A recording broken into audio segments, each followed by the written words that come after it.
Guys, ഒരുപാട് സന്തോഷം പറഞ്ഞറിയിക്കാൻ പറ്റുന്നില്ല.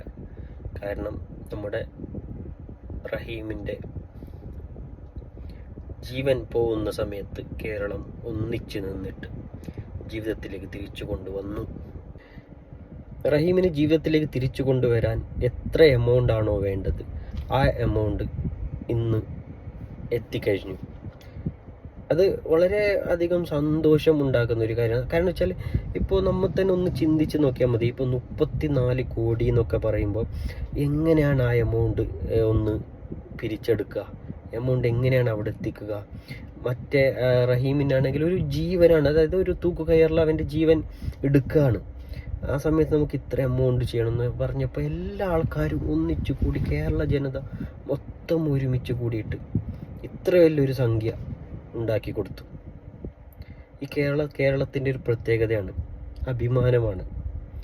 കേരളത്തിൽ ജീവിക്കുന്ന വെച്ചാൽ വളരെയധികം അഭിമാനമാണ്. കേരളം എന്ന് പറയുമ്പോൾ കേരളത്തിലുള്ള ആൾക്കാർ മൊത്തത്തിലും മനസ്സിന് വളരെയധികം മനസ്സാക്ഷിയുള്ള ആൾക്കാരാണ്.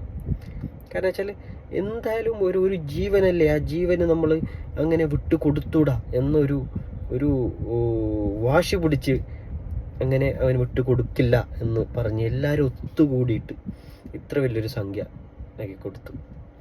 വളരെയധികം സന്തോഷം. ഞാൻ ഇങ്ങനെ വിചാരിച്ചുകൊണ്ടായിരുന്നു, ഏകദേശം എമൗണ്ട് ഇത്രത്തോളം എമൗണ്ട് ആയി, ഇനിയിപ്പോൾ 30 കോടി ആയി, ഇനിയൊരു 4 കോടിയൊക്കെ ആവാണ്ട് അവസാന നിമിഷം ഇങ്ങനെ ഇല്ലാതായി പോവോ എന്നൊക്കെ ഒരു ഭയമുണ്ടായിരുന്നു.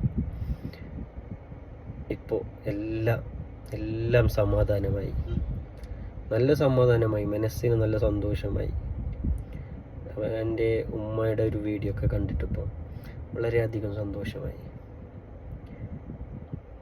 ഇത് കേരളത്തിൻ്റെ വിജയമാണ്. കേരളം വേറെ ലെവലാണ്, അത് ഒന്നും പറയേണ്ട ആവശ്യമില്ല. എല്ലാ ആൾക്കാർക്കും അറിയാം കേരളം വേറെ ലെവലാണ്, വേറെ ലെവൽ തന്നെയാണ് കേരളം. മനസ്സിലായില്ലേ? കേരളം അങ്ങനെയാണ്.